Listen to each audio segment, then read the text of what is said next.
And speaking of trains, you sent me the clip of our friend Braun Strowman. I'm going to join with Shane McMahon. This guy has to be just a stupid son of a bitch. He really does. If I was a serious top main event star and competitor and some editor on the production team decided to drop in train choo-choo noises when I was doing my big run around the ring and shoulder tackle somebody's spot on television, I would go and grab them by the neck and squeeze their britches full.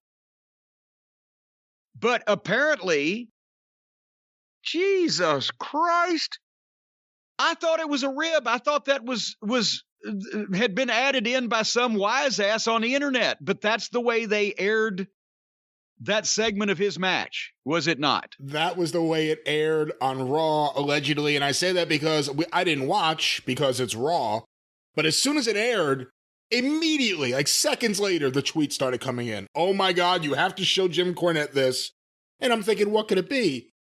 And I started seeing choo-choo noises, train noises, sound effects. And I'm like, I'm thinking, like, in what context? I mean, his gimmick isn't the train conductor. Like, how did this work? And then I saw it and I said, well, wait a minute. Oh, see, my God. It's very close because train conductors say, all aboard. And people watching Braun Strowman matches say, all are bored. For the people who were lucky enough not to have witnessed this travesty. So Braun Strowman's wrestling Elias, and the other guy that's with him is on the outside, and this is at the behest of Shane McMahon, who's still milking that bad knee so he doesn't get beat up by Braun Strowman. And Strowman does the deal where he knocks the guys to the floor, and he rolls out underneath the ropes and gets a head of steam up. He starts moving a little bit, and he runs around the ring and gives the big shoulder tackle, right? And it's like a train running over you. And when he holds his hand up in the air and starts his little running in place thing to get his some momentum built up, and he goes, and in an empty building, and sound effects. Now, I expect to see, like on Batman, pow, splat, bam on the screen. And here's the thing. Have you ever seen a shittier looking shoulder tackle in your life than what he gives these guys? They're taking bumps, flying over railings, flying through tables, acting like they've been hit by a goddamn 18-wheeler, and he's barely touching them. And the first one, the guy that went over the desk, you saw he got his hands up and just pushed him over the desk. And then he runs around. He runs around to the other guy and he barely grazes him with his shoulder. And the guy goes down like he's been hit by the fucking barge that's stuck in the Suez Canal. Has anybody bothered to tell him, hey, here's how you do a shoulder tackle, pal? Or are they seeing something I'm missing? You can see daylight coming through there. And now it doesn't look like a train. It looks like a goddamn Fisher-Price fucking choo-choo toy. Now with sound effects. That's right. That was ridiculous. Who does that appeal to? That's the other thing.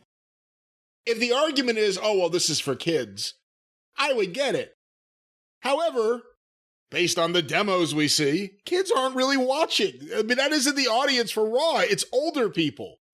Who is this for? What is the target audience for? Train noises. And do you also think this speaks towards the importance of high-speed rail in this country? I do. As a matter of fact, I think that immediately high-speed rail should be put in place so anytime Braun Strowman wrestles, I can get on one of them things, get as far away as possible in the shortest period of time.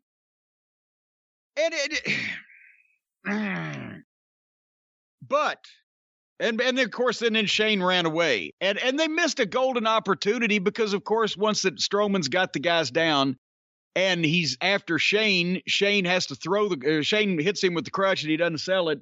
And Shane has to run away on the bad knee. They missed a golden opportunity if Shane had got to the stage and turned around and Strowman had called attention to it, and then Shane had looked down and realized, oh, shit, I was running. But he just acted like, well, everybody knew I was fucking ribbing anyway. I don't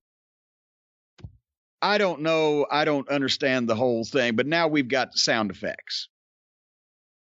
Do you think what you mentioned also about are they children? The audience is not children, but they just act like it. WWE is adults performing wrestling for apparent children, and AEW is children performing wrestling for apparent adults.